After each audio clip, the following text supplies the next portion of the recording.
by ultimately aligning those interests and by coming together around one shared goal with our partners, which is, at the end, it's delivering great student outcomes. Not only are we improving lives, but we're transforming the future of higher education for the better. And I know that's a bold statement, but it's true. And we are living it and we are delivering on that. And the nice thing about where we sit today, Paul, is, if we did this interview, 6-7 years ago, I wouldn't be able to say that. We wouldn't have enough data. We wouldn't have enough experience. And, today we do. And I think that's what's most important. Welcome to Think Bigger, Think Better, where we explore how you can apply insights from visionary leaders and the most provocative philosophers and scientists of our time to make your life and our world a better place. Here's your host, author and speaker, Paul Gibbons. Hey, and welcome back, Think Bigger, Think Better fans. Welcome to today's show. We are going to have Andrew Hermalyn, who is the 30-year-old president of an ed tech company called 2U. We're going to talk about online education, the future of university education, and how 2U is improving access to education around the world through partnering with universities, sometimes the best universities in the world, to deliver degree courses on its platform. Before that, I hope you listened to our podcast on AI last week from IBM's Jesus Mantas, a critical topic for business leaders and for citizens to understand better. Before that, I talked to Lenore Skenazy about free-range parenting, what that means, and her worries about over-supervising our kids. Coming up, I have the Minister for Climate Change from New Zealand, the Right Honourable James Shaw, who happens to be a buddy of mine and former business partner. And I also have coming up an expert on the North American marijuana industry, Alex Romero, coming on. I'm interviewing him right after I record this. So I hope you find that lineup as exciting and interesting as I do. Let me know in the comments on my website or on my Facebook page how the show's doing and how it could be improved. You can support the podcast through monthly contributions through Patreon, $2 an episode or $5 an episode, or non-financially, just by liking, subscribing, rating the podcast, sharing it with your friends if you love it. So thank you for your historical support, and thanks for listening today. And so now on with today's show. The university system faces immense challenges. In my view, education mostly looks exactly as it did in Oxford 500 years ago. A bunch of young people sitting in a room listening to an old person talk. You can see on my website, on the show notes, an image of Balliol College, Oxford, which was founded in 1263. Some of the challenges university faces are skyrocketing costs, and we've heard a lot about those, and those have many implications, but not least of which is that students can sometimes leave with 6 figures in debt. I think when I got married, I married into $200,000 of student loans. Unequal access to education, not just for the poor, not just for the working class, but in rural areas, but also for people who want a vocational education. We don't serve that population nearly as well as we ought to, and also, and obviously, in the developing world. Universities struggle to keep up with the times in a world that's changing as quickly as ours is. Preparing students for the decades to come with an education today is extremely challenging. And since we innovate as quickly as we do in business and in other areas, universities struggle to keep themselves relevant. We have a tenure system in universities that makes them the most change-resistant and encourages, in my view, mediocrity and kills innovation. I've worked in a lot of universities, and there's a lot of mediocrity, partly because with the tenure system, market forces really can't force out people very easily who, perhaps have their best days behind them. And there are reasons for it, but I don't think those balance or counterweigh the conservatism that the tenure system brings into the university system. Universities face threats from cost-cutting because they're expensive institutions, particularly those perhaps on the right who see universities as bastions of left-wing ideas. But cutting costs in universities and eviscerating a university system effectively short sells your country's future. On a personal note, I attended the University of Wisconsin. I'm deeply proud to have done so. And for a state that only has a few million people in the middle of rural America, it manages to be one of the top 10 in the world in many, many areas. For example, stem cells. Probably the only thing in Wisconsin that is truly world-class except for the Packers. Yet the governor, I think he's now in his 10th year, Scott Walker, has been merciless in his attempts to destroy the institution that attracts brains and capital to the center of the United States from around the world. It's an extraordinary thing and sad thing to witness.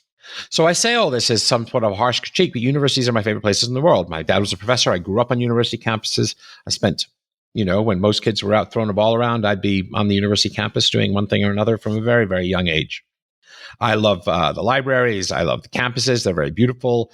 I love the young people scurrying about. And for me, scholarship and lifelong education are two of my highest values. But we can't really have 21st century institutions that look and function a lot like 13th century institutions, at least not in my not so humble view. So who have we got today? We've got 2U. What are 2U trying to do? Well, 2U is an ed tech company that brings universities into the digital age. Their platform provides the digital infrastructure that universities need, so they don't have to build it themselves, to attract, enroll, educate, and support their students at scale while delivering similar or even higher sometimes quality educational outcomes. With the 2U platform, students can pursue their education anytime, anywhere, without quitting their jobs or moving, and university clients can improve educational outcome, building of skills, and the career prospects from students who wouldn't normally get access to education. So one of the problems, of course, I mentioned earlier was access, and that's certainly a fight that 2U is trying to win for us. And who's my guest? Andrew Hermalyn. From his bio, he's the president of 2U. He has global responsibility for their partner growth and relationship management. He has a team of 800 people who are skilled in experiential learning and enrollment services, curriculum design, program management, and in building partnerships with universities. As a member of the leadership team, he reports to the CEO and got his start with the company when it was just founded in 2008. He was their founding intern 10 years ago. He's only 30 years old. He's previously served as an executive vice president for strategic partnerships and is responsible for many of the university's partnerships around the world. Andrew's dedication to expanding access and opportunity education earned him recognition on Forbes magazine's 2017 list of 30 under 30 in education. He's from New Jersey, and he graduated from Lehigh University. Andrew, welcome to Think Bigger, Think Better. Thanks, Paul. Happy to be here. I heard something weird about you. I don't know if you mind if I ask you about that. I heard you started your business career at something like 8 years old. Is that right? About it was 9 years old. Okay. What was that about? So at the age of 9, I knew I wanted to be a CEO when I grew up. And so part of it was going to work with my grandfather, who's the CEO of a small defense contracting business, and decided to begin writing letters to CEOs of the biggest companies I can think of, asking them for a signed business card. And it was sort of clearly a unique hobby, but was pretty incredible because I had almost all of them respond with nice notes and signed business cards. And it's created not only a really cool collection of business cards, but over the years, a strong group of mentors and friends who have helped guide me through, my career thus far. That's amazing. That's really cool. Well, let me ask you this. How can we encourage more people, more teenagers, more young people to take risks and to start stuff in our culture? What can we do about that? There's a mantra I have, which is, don't be afraid to ask, and I think that's part of, we just have to reinforce that. I find that, a lot of folks are afraid to go after things that they want, or afraid to talk to people, or afraid to, outreach because of, response they might get, which is a negative one. The reality is it's better to ask than not. And so I think one of the things that I did as a kid was I wasn't afraid. I wasn't afraid to get a no or to not get a response. But in the cases where I did, it was pretty cool and helped sort of propel me to where I am today. So I think it's really empowerment, right? I think it's, helping individuals realize at, as early an age as possible, their full potential and making sure that they think big. Yeah, that's right. And that, but I mean, no is a big word to a 9-year-old. I mean, that's true. I mean, there's something there. There is something special in your DNA. You're destined to run a company. And here you are, president of 2U, but you started a company in your teens also, didn't you? You started something up? I was an undergraduate at Lehigh University at the time at which 2U started. And my claim here is I am the company's founding intern. And, fast forward 10 and a half years, am now our president, responsible for our university partnerships and our programs and our growth. Cool. Do you know, it's funny, since the 1970s, since the first network computers, people have talked about online education as being a new dawn. And there have been so many false dawns. So many times I've heard, oh, it's going to replace the university, it's going to replace high school, it's all of that. And we've heard that so often. And along comes companies like yours, Platform Company, along comes Coursera, along comes edX, along comes HBX, and all of these companies. What's different now, I suppose, is the question. And is this a new sort of future for tertiary education? Where are we now? Yeah, I think more and more, right, nonprofit universities are going to adapt and come online. There's no question about that. Data is going to be used increasingly to help drive things like student retention and high quality, student faculty experiences and outcomes, I think more broadly. I think where we are is think about curriculum, right? Curriculum will align more with economic demand, right? And lifelong learning than ever before, right? It's looking at where there are pockets of demand out there, creating new programs for specific demands and so forth. And I think like us at 2U, education technology companies and the universities that we support will be held more accountable to both students and graduates. So I think where it's come over the last 10 and a half years since 2U has been around, and the way in which the space has transformed has been both fast and entering new territory. And I think, from where we go, it's just going to continue to rapidly increase and move faster, and more, universities are going to be doing it. I don't doubt that's the case. I mean, I don't know whether it's sustainable as kids can continue to leave university with six figures in debt. And I don't think the fact that university costs have skyrocketed decade after decade, and all we ever see is hand wringing of one kind or another. It's like, what are we going to do about this? But no one ever does anything about it, as far as I can tell. Let me ask you this: you're would it be right to call you a platform company? And if you are, like, for listeners, what's a platform company? What does that mean you do with your partners? Yeah, so I guess starting with who we are, right, and what 2U is. But for over a decade, we've been a trusted brand steward and the partner of choice to, really the world's top universities. And, what I would say is navigating the complexities of bringing the best of themselves into the digital age. At the foundation of our model. What's a brand? Let me ask you, stop you for a second. What's a brand steward? That's a word that listeners may not know. When we think about ourselves being brand stewards of the universities, we are helping shepherd the university and its name and its reputation, and really truly bringing them global, sort of outside of their geographic bounds from where they are, in attracting not just any student, but the right student. And in all our cases, a super high quality student, right? So it's really the extension. It's sort of brand extension in sort of the digital age in many ways. Okay, cool. Sorry, thanks for that. No problem. And I think, at the foundation of our model is a genuine respect for what makes a university great. It's, a strong and independent faculty, a commitment to academic rigor, and obviously the critical interplay among students and faculty that comes from the intimacy of a live classroom. And what sets us apart are all of those pieces. I mean, we believe the best online education must be grounded in these core values. And it's a reason why 2U partners have always maintained control over the accreditation process and the curriculum, and hiring and admission, and so forth and so on. So I don't think of us as purely a platform company, because we're also constantly making investments to improve the overall bundle of our services that we offer, to continue to enhance and make our university partners and clearly the students successful. Good. So all of your education, to make it clearer for listeners, it will have an online component, which students can be doing, 10 p.m. at night when they're watching Netflix, or 6 a.m. in the morning, or on weekends, and they can be doing it from any place on the globe. And then part of it is face-to-face, well, not face-to-face, digital face-to-face interactions with the professor. Is that what they call a flipped classroom? Is that the sort of the teaching model, the pedagogical model that people use? It is. I mean, it's a piece of it. For us, it's what we're doing is we're creating digital learning experiences, right, that allow our partners to deliver up close and personal education for every student, right? So you may see for us, we have a hashtag no back row. We all know the back row, right? The seats closest to the exits, a refuge for minds that wander, right? Home of the unraised hand, right? That is our marketing copy, but we believe in that. And so the notion of having, incredibly high quality asynchronous content, to your point, that is self-paced, but coupling that with a live intimate sort of class experience with students all face-to-face with a faculty member discussing that week's async content is hugely powerful. And one of the things we hear pretty commonly in our partner programs is both from students and faculty that the experience is intimate.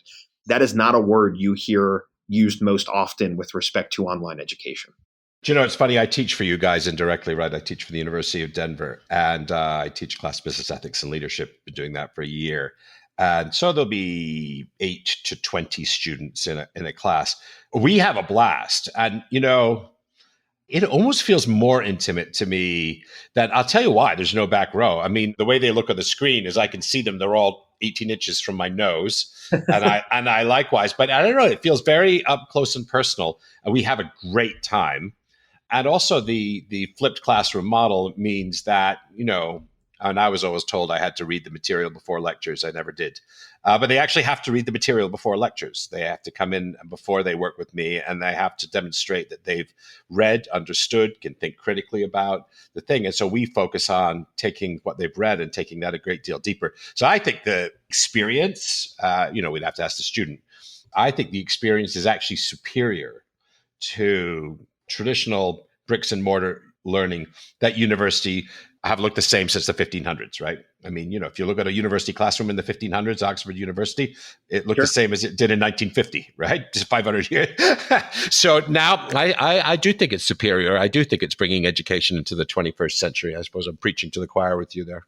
No, that's great. But and I appreciate your viewpoint. And as I'm sure you're not alone in faculty feeling like it's actually more intimate than the classroom experience. And as I said, I mean, that's incredibly powerful. Yes.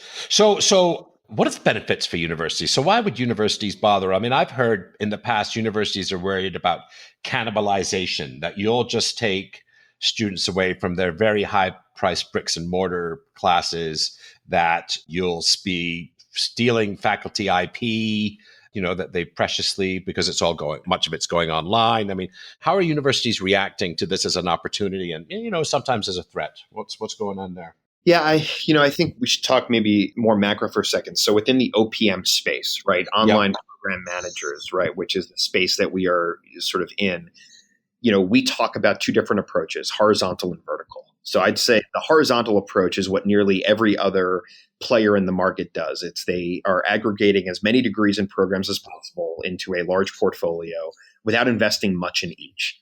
Right. So the net negative cash for a Wiley or Pearson program might be something like a couple $100,000. Right. The growth strategy in a horizontal approach centers around the number of programs, not the size of each program. The vertical approach is what 2U does. We go really deep into individual programs and grow them. It's all about sort of quality at scale. So the average net negative cash for our programs is about $8 million. And so generally speaking, nobody is in the vertical game with us. We expect others to try to compete, but they'll need a lot of cash and alignment with their investors in order to do so. And those that say they are playing the same game, simply put, are not. It's all less for less, right? Less investment, less within their bundle, and less scale. And so when we come, it's not just about choosing any program. It's choosing the right program. It's choosing a program that, we can partner with an institution on. And it's about finding the right partner, right? So choosing the one program, Paul, is one piece of it. But more importantly, can we find the right leadership and faculty who have a willingness to lead change, right? Who have an entrepreneurial spirit, right? Who are not afraid to take risk and really think about, again, sort of both scale and quality and, reputational enhancement and just overall educational quality enhancement, right? Because as you have experienced in our platform, one of the things is repurposing content for on-campus use, right? So, 2U does not own the intellectual property. Faculty members are repurposing content in any ways that they'd like. And so in terms of the overall reception, we have to find the right faculty and leadership. We have to jointly believe that we can build something that's not just as good, but better than on campus. Recruit and find the right student, not just any student, who meet, in our partner cases, Berkeley, Georgetown, spec, right? And deliver an exceptional experience for them where we can generate strong outcomes at the end, where, right, retention rates are equal to or better to than on campus. I think what we have found is the resistance is, when it comes to things like, what will this take for our faculty, right? What's the time commitment? What are the things that they are not doing on campus as a result of either developing a course or teaching online? What does this do for the reputation of the school, right? The notion of cannibalization for us, across our partner base, it's not the case. These programs, because you're investing such a large amount of dollars into the marketing of the program and therefore the marketing of the school and the university, you're actually driving a larger interest to the on-campus programs, right? As a result. Wow. Okay. That's the opposite of cannibalization. That's right. That's exactly right. And you have to do it thoughtfully and you have to do it strategically, right? So the interest of alignment here between us as a partner with the university is critical. Yeah. And so you help them doing something that universities are pretty crap at, right? Historically, universities haven't been great at marketing. It's a highly competitive marketplace. And so you're actually become a marketing partner for them, a brand steward and a marketing partner. So you're helping with enrollment. So it's not that you're taking students away from their bricks and mortar. You're getting them students to which they wouldn't normally have access. That's exactly right. Right. Outside of their geographic bounds. Right. And yes, you're right. Historically, and even today, great universities generally do not need to think about marketing because at the undergrad level specifically, they're not worried about not having students apply each year, right? Yeah, and it's interesting. So you can give them access to students in Singapore, students in Uganda. You can give them access to students who have lifestyle constraints that wouldn't permit bricks and mortars. So you're really opening a huge door for them. That is cool. So you've said what you look for in universities, the importance of leadership and administrative skills in universities and passion for getting this done and leading change. What do you look for in your talent pool? I've had the pleasure of teaching about 10 of your employees in my MBA class. They're a pretty spectacular bunch, I have to say. So where are you finding them and what do you look for? 2U is currently experiencing hypergrowth, which makes our culture invaluable. It's something that our CEO, my boss, Chip Pausek, and our exec team are passionate about keeping alive as we, shed our startup skin and develop our own public company persona. We maintain our culture by infusing it into our mission and everything that we do. And whether it be our guiding principles, our website, our office layout, our open office layout and design, our hiring guidelines, we have to remain committed to incorporating our unique company identity into each aspect of 2U. So for us, I guess I would start in terms of the talent and the recruitment piece is our core sort of culture values are outlined in what we call our 9 guiding principles, which do a great job of highlighting our culture of excellence, innovation, and fun. And those 9 are: cherish each opportunity, give a damn, strive for excellence, be bold and fearless, be candid, open, and honest, have fun, make service your mission, don't let the skeptic win, and relationships matter. And I think, it goes without saying that another important piece of this is you can't lose sight of that. You can't lose sight of that core in this sort of hyper growth mode. It's easy to move fast and hire folks because you need in the start, you need people in those roles, but that's a short-term game, right? That doesn't work long-term. You have to be patient in finding the right people.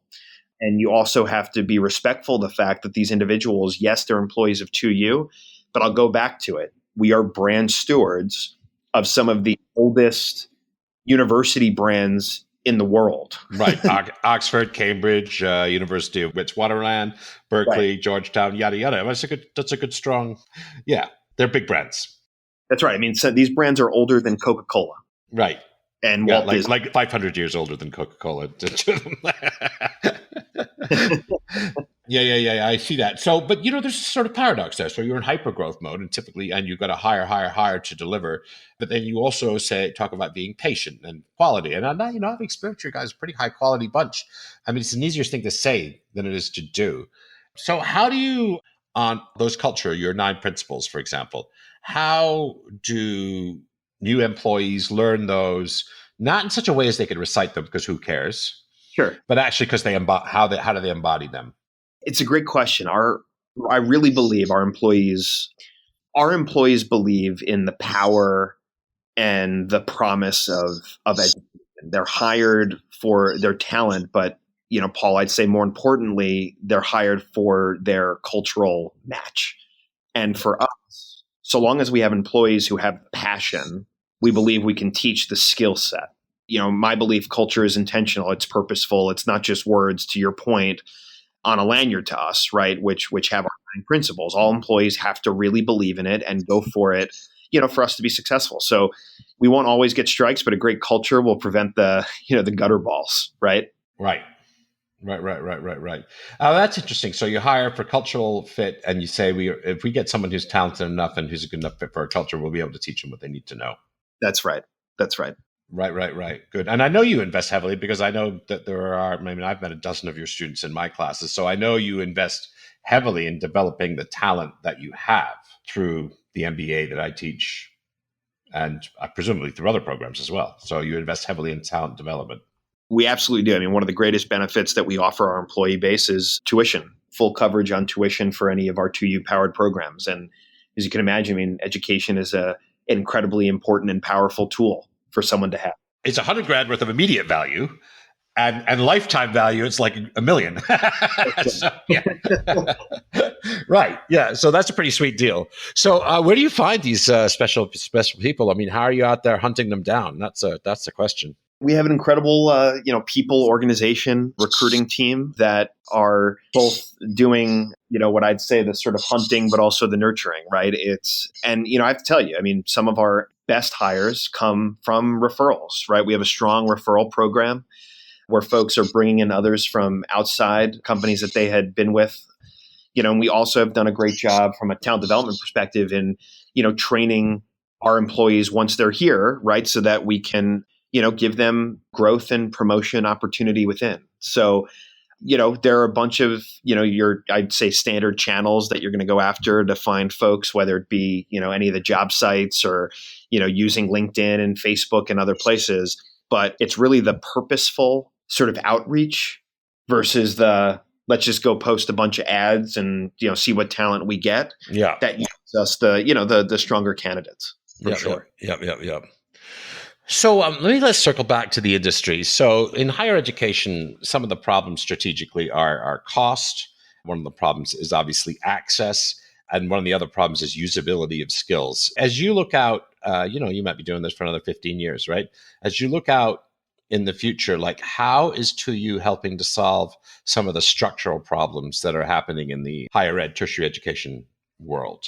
Yeah, I think, again, we have now a decade plus of experience in this. And I think if you look at the positive outcomes that result from partnering with us, they're clear and they are undeniable for the institution, for faculty and students. It's, an enhanced teaching and learning experience. It's best in class retention rates that, as I think I said earlier, rival or surpass campus-based programs. It's, a very important, both large but more diverse student body. It's, greater domestic and global reach for the institutional mission and brand.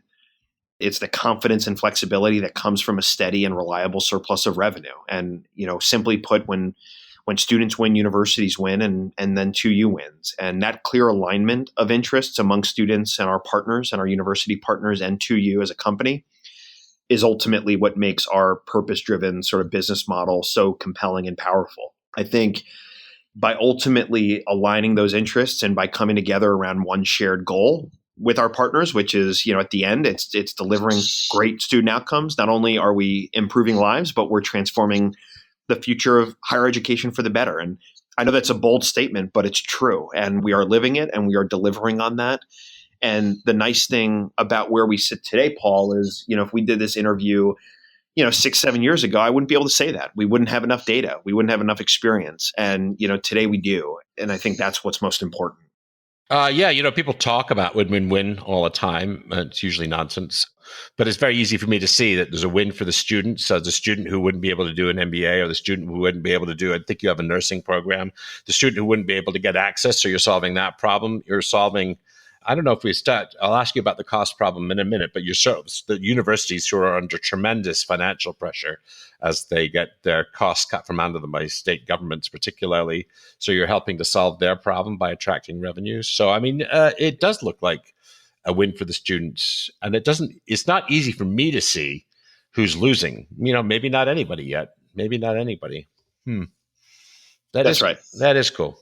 What about costs? And I think costs. Oh, yeah. Please carry on. Then I'll ask you about costs. No, I was going to say, I think going into cost, maybe it's, our model creates a positive and sustainable alignment of incentives, right? Which I think is important between us and the institutional partner, because as I said, we invest $5 to $10 million upfront to launch and grow our programs. And if the students in our partner programs don't graduate at a high percentage, we'd simply go out of business, right? So the value received by students, the universities, and the company is at its greatest when a student walks across the stage of graduation, which is proof that our incentives together are properly aligned. And I think what's important to note about these programs that a lot of folks don't realize is not only are the admission standards for the online program same as on campus, but in almost all cases, the tuition level is also the same as on campus. Why? Because the students in the online program are given the same rights and responsibilities as those on campus. So if I am enrolled in the Georgetown midwifery program and I live in Texas, I have a Hoya student ID card so that when I'm on campus for either a clinical residency or I am bringing my family to go visit, I can walk into the library, I can go to the bookstore, I can get tickets to an athletic game in the same way that on-campus students would. And that is an incredibly important and powerful sort of piece of all of the programs, which is why this notion of poor quality education, sort of second class, it's something different than on campus, is still there, right? It still exists today in the sort of ecosystem, but I believe has changed, for the better in a variety of ways over the last several years. I guess we're slightly running out of road. I did want to ask you, do you think this will ever find its way into secondary education, into high schools? It doesn't strike me instantly that there's any reason why it wouldn't, but maybe there is some sort of resistance in the system. Certainly that's not part of your strategy now. Can you see it possibly happening at some stage?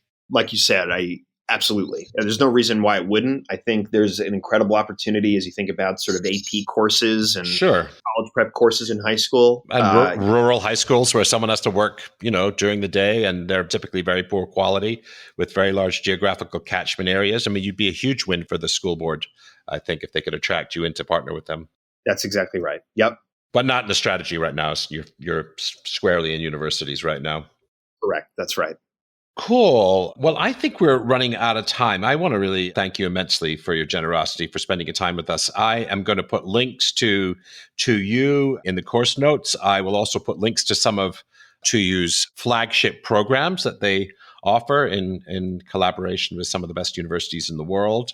So you'll have all of that in the show notes. Andrew, any final words? Anything you'd like to bottom us out with? Other than thank you for the comments you made about your experience and for the work that you do on that front. And thanks for the opportunity to chat today. Thank you. Super. Thanks very much. And here we are running up to the end of 2018. What is going on? Well, finally, my business bestseller, The Science of Organizational Change, is going to get a second edition. Yay. That's thrilling because at $50 a pop, I don't think the book gets the audience that it might otherwise. I've recently joined some classrooms virtually to talk about the book, which is always really great to be invited to join classrooms around the world to talk about the book. And I've just been invited to give a talk in Jamaica, which is somewhere I have never been. So that's going to be fun. Hopefully do that at a time when it's going to make the delta between Colorado weather and Jamaica temperatures will be pleasant, shall we say, sometime in the spring. And I'm also giving a webinar on change management based on the book for the Association of Change Management Professionals. You can find out the details of that webinar on my website. I'm also talking to my kitchen cabinet about what my next book is going to be. I'm probably going to shift gears and write another business book, probably on behavioral change and probably called The Behavioral Revolution. And that's probably going to be what I'm going to do in 2019. And that's going to mean putting my opus, Truth Wars, on hold for back a year, but so be it. And in closing, thank you again for all your wonderful support on Patreon and elsewhere. It means a ton. It costs thousands of dollars to get this show on the air, and everything you can do to help is received immensely gratefully. So thank you for listening, and I'll talk to you in a few weeks. To celebrate the launch of the show, and to thank you all for listening, I'm going to be giving away books. Lots and lots of books. All you have to do is leave a review in iTunes.